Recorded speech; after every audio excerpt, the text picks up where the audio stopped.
afternoon, everyone, and welcome back to the Suburban Rifleman. Today I want to take a look at another old military surplus rifle. Those of you who saw the video that we posted a couple of days ago may recognize this as my Israeli K98 Mauser.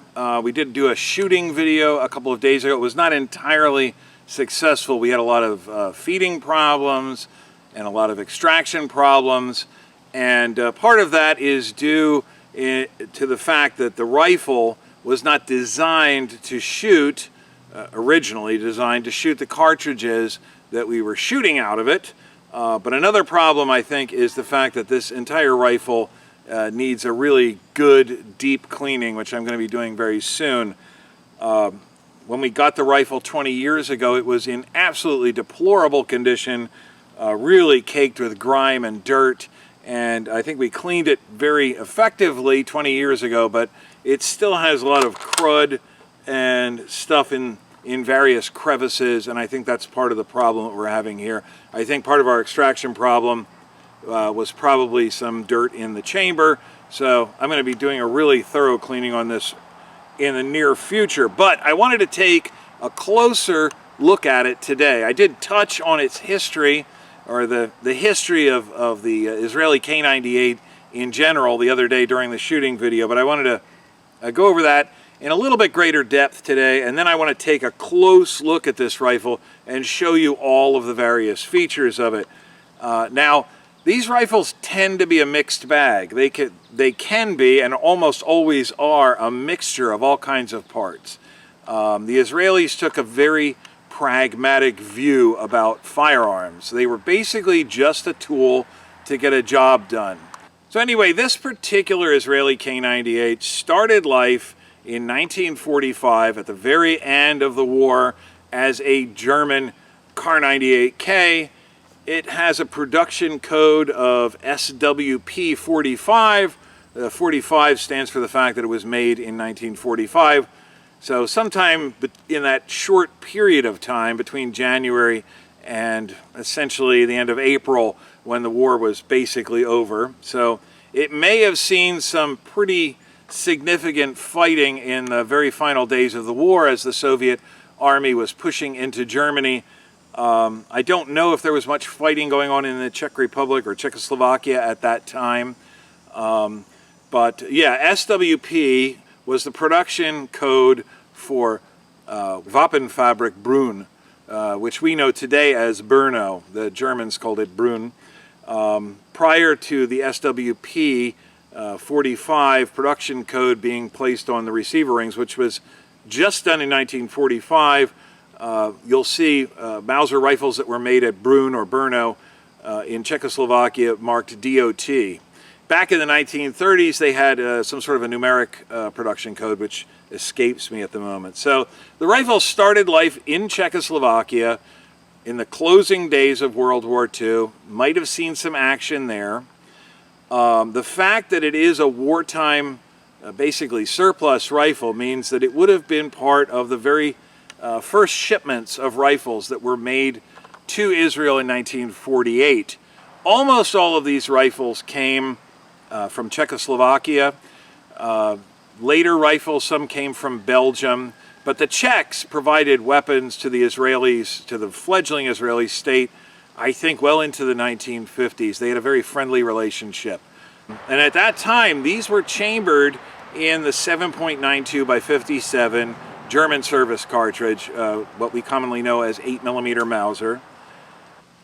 They would have been used in the Israeli War of Independence in 1948. They would have been used in some subsequent conflicts in the early 1950s.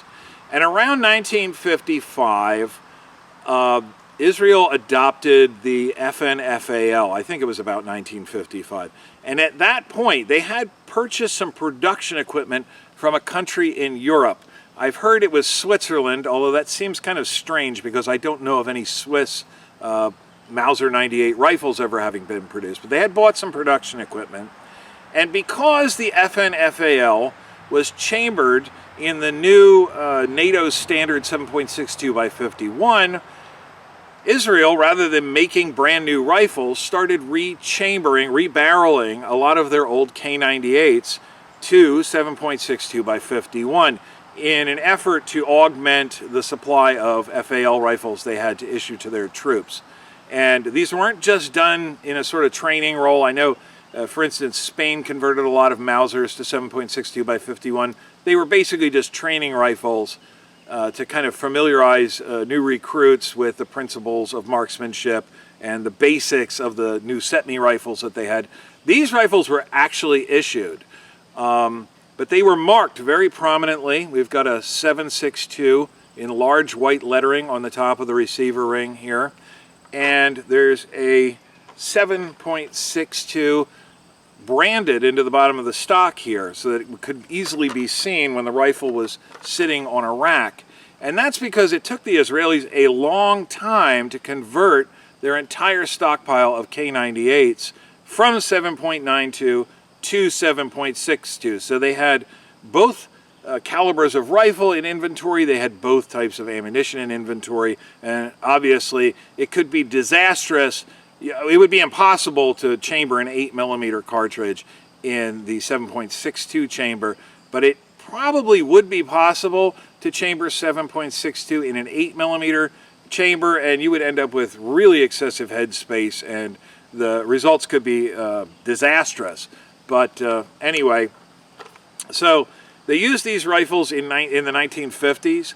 They continued to issue these rifles into the 1960s. I think the Six-Day War was in 1966. These rifles were fielded. They were sent out to the desert. These weren't even reserve weapons. They were used in frontline combat, although, of course, the Israelis generally had FALs by that point in time. But if you look online, you can find tons of old black and white photos of the Six-Day War of Israeli soldiers carrying K98s in the desert. And these actually continued to be issued all the way up to 1972 and 73. I think it spanned both years, the Yom Kippur War, and the fact that any major military power was still issuing and using on the front lines a bolt-action rifle in the 1970s really goes to show you just how resourceful the Israelis were, and they were very successful using these against sometimes soldiers that were equipped with SKSs or even AK-47s. The Israelis placed a huge value on training, on discipline, and they were very, very motivated because they're completely surrounded by enemies. And at that point in time, the situation in the Middle East, as most of us know, is still not great, but in those days it was really bad. So anyway, the Israelis didn't end up actually surplusing the last of these rifles until the early 1980s, or right around 1980. And at that point, a lot of them were shipped down to Central America, and a lot of them ended up in Guatemala, apparently. And the Guatemalans continued to use them, I don't think as frontline weapons, but they kept them as reserve weapons, and didn't end up surplusing those until the late 1990s. And it was at that point that they finally got imported into the United States. So rifles like this one have seen a lot of mileage. It's very, very difficult to know exactly where they've been. I'm not sure if this one actually is a Central American rifle. It was imported in the early 2000s or the late 90s by Century Arms. It has the very small import mark up here on the front. But many of the Central American Israeli Mausers are deeply, deeply pitted, heavily rusted, obviously used in jungle service, and are much poorer looking than even the standard Israeli rifles, which are generally rode hard and put up wet. This one does have some pitting in places, light pitting, but I have a feeling that that happened in Israeli service because most of the pits are under the Parkerizing that was done when these rifles were converted from 7.92 to 7.62 by the Israeli Ordnance Department. This is by no means a typical Israeli K98 because there really is no such thing. When the conversion work was done, the Israelis basically stripped these rifles down to every tiny little part and threw each part in a bucket with a bunch of other similar parts, all those parts got inspected, they got refinished, they got disposed of if they were no good and replaced. As the rifles were rebarreled, they were reassembled using parts willy-nilly out of these buckets or parts bins. And so every one of these things is a complete mix match. As a matter of fact, it's considered a red flag by collectors, and I'm not a knowledgeable collector. Some of you may know a lot more about these than I do, and if I have said something wrong or overlooked something, please feel free to comment down below. But knowledgeable collectors are said to believe that if you find one of these with all matching numbers, it's almost guaranteed to be a fake, because the Israelis did not keep serial numbers matched up, and nothing on this rifle matches except for the trigger guard and the floor plate. So, and one other very common conception, it might be a misconception about these rifles, is that all of the German markings were obliterated. All of the Waffenamt marks with the swastikas and everything else were completely obliterated from these rifles and replaced with Israeli markings. And sure enough, this rifle has a lot of Israeli markings, as you will very soon see. But it does still have a number of German acceptance marks anyway. I don't see any swastika type Waffenamts on here. But that was apparently not an official act by the Israeli government. You will find Israeli Mausers that have the Waffenamts pinged out with a punch or something like that, but that was apparently the work of individual soldiers who didn't want to look at Nazi propaganda on their military rifle, understandably. So anyway, let's take a look at the interesting marks on this rifle and everything else over on our improvised benchtop. Okay, so one of the most important things to remember when you're looking at one of these Israeli K98 Mausers is that there are very few hard and fast rules. And unfortunately, that makes it kind of difficult to completely authenticate the rifle, to be sure that it's, you know, more or less 100% been in Israeli service, because at least all of the rifles which were converted over to the 7.62 by 51 cartridge are going to be complete mismatches. Now, Israeli K98s basically fall into three categories. There are ones like this, which was originally a German manufactured rifle. Well, it was made in the Czech Republic or Czechoslovakia, but it was made under German supervision. And then there were later rifles which were purchased by the Israelis that were new production, some of which came from Czechoslovakia at Brno. This rifle was made at Brno, but again, it's World War II production. And there were other modern or new production rifles purchased from Belgium that were made at FN Herstal. And we are going to be looking at this specific rifle and what makes up this particular rifle. So, first of all, the most noticeable thing is, of course, the receiver ring. We've got our SWP45 production code on here. It's marked Model 98, as was the German style during World War II. And of course, it has that 7.62 conversion mark on it. Not only is it very large and very prominent, but it's been filled in with white paint. Once again, the Israelis really didn't want their soldiers mixing these rifles with 7.92 ammo or vice versa.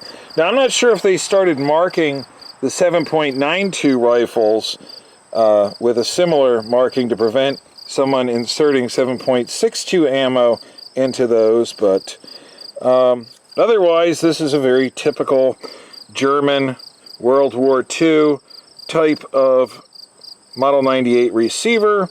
You see all of the numbers are mismatching. None of the numbers match on the rifle on any of the parts, but it's got the standard 98 type bolt and safety, the standard Model 98 type bolt catch, and the rifle has obviously been through the mill. I pointed this out a bit in the shooting video, but there's a large crack here in the wrist, which was repaired with a couple of threaded brass rod repairs. There apparently was a large chunk of wood missing here, which has been filled in with a patch. You can see the through bolt for the recoil lug is driven back a ways, and there are some cracks here and here. There's a repair that clearly goes all the way through the stock, a wooden plug. So, I mean, this rifle has been used fairly well. It has a standard Model 98K rear sight. You can see it's got markings on the bottom so that the soldier could make range adjustments in the prone position without having to get his head up and look at the top of the tangent sight. But that's pretty standard World War II K98K rear sight, and most 98 short rifle sights are the same. As I stated in the intro, there are still a few German acceptance marks on the rear sight base. So the idea that all, and I think there's another one. Right there on the side of the receiver ring. So the idea that all German marks were obliterated by the Israeli government is clearly not the case. And if that was their policy, they certainly missed a few. I believe some of the K98 Mausers that the Israelis used I think the ones that came from FN Herstal in Belgium, had hand guards where the upper hand guard came all the way back to the receiver ring, but this has a very standard German K98K upper handguard. Of course, the stock is laminated beech. This rifle probably started life with a pressed and stamped front sling swivel or barrel band. This one is an earlier grooved type. It's milled. This is nice. This is a fairly early war, I think, front barrel band. The barrel band retention catch is the standard sort of arc shaped with a pin on this end to hold the end cap. And once again, this has the Kriegsmodell style fore-end cap band. It's just stamped out of steel and welded at the bottom. Now, this could have been the barrel band that the rifle came with. It also could be a barrel band from one of the later commercial production K98s that the Israelis bought directly from Brno, and a standard forearm cap with the bayonet lug. Now, one thing that's interesting about Israeli K98s, this is a very defining feature, is that the barrel hood, it's pretty much the same as a standard Mauser barrel hood for a German rifle, but those were simply held on with spring pressure. They were pushed in place, and a lot of them ended up getting lost. The Israelis clearly didn't want their soldiers losing the front sight hood, so they've put a rivet through, all the way through the hood. It's riveted over at each end, and it rides across the top of that front sight ramp and absolutely prohibits you from removing the front sight hood off of the front sight. The bore in this rifle is actually pretty good, and the crown is in pretty good shape. So more or less from this side, it's a fairly standard mixed matched German K98. Now let's flip it over and take a look at the far side of the receiver ring. Now here you see many Israeli markings.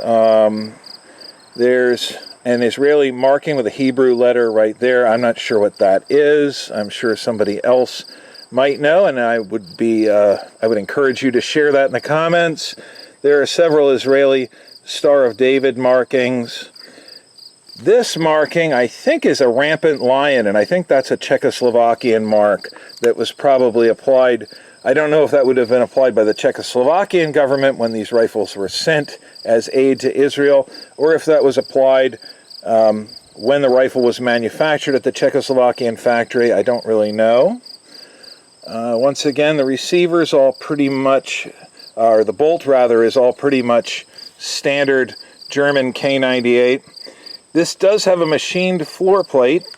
It does have retaining screws for the stock screws, so that's not terribly late. And one interesting thing is the numbers on the trigger guard and the floor plate of the magazine are the only two matching numbers on the entire rifle. There is a 66 painted on the inside of the wrist. Interestingly, they used black paint and then painted over it with white paint. That would be some sort of a rack number. 1715 XELA, probably a unit number. I would love if somebody could help us out and identify this, what any of this means, if there's any ex-Israeli soldiers who might have some sort of idea what these markings are for. And your standard late war cupped stamped steel butt plate. Again, this has a hole in the butt plate for taking down the bolt, for compressing the firing pin spring, as opposed to the more traditional disc that would have been found on earlier war rifles. And I think the last really defining characteristic of this rifle is a very large 7.62, which was branded into the bottom of the stock, and that would have made it very visible when the rifle was standing in a rack that this was a 7.62 rifle and not a 7.92 rifle. So I imagine this video's already gotten fairly long, so I think we'll leave it there. If you've got any questions, I'll certainly try to answer them down in the comments section. Let's go wrap this up. So these Israeli K98s are just really, really fascinating rifles. They have an incredibly fascinating history and a very long and arduous history. Most of these rifles are pretty well beat. You're not going to find one of these in really pristine condition. But all of the wear marks, all of the dings and bangs and scuffs and scrapes and markings stamped over top of other markings and everything else like that, I find that very fascinating. It's all part of the rich history of these rifles that went on to serve 3 different political powers over the years, a lot of times, and somehow a lot of them ended up here in the United States, and they are a great boon to American collectors. I mean, if you're interested in Mauser rifles, this is great. If you're interested in German history, this is great. If you're interested in Israeli history, this is great. If you're just interested in sort of clandestine arms shipments and kind of mysterious stuff, these are great. They're just great rifles. So I hope you've enjoyed this video. If you did, please consider subscribing. It goes a long way to help keep me here on the tube. If you're already a subscriber, go ahead and click the little bell icon down below. That'll allow YouTube to send you notifications when I post new content to the channel. Like, share, tell your friends. All those things help me out a great deal. And when I do post my next video, I hope to see each of you here then. Later, guys.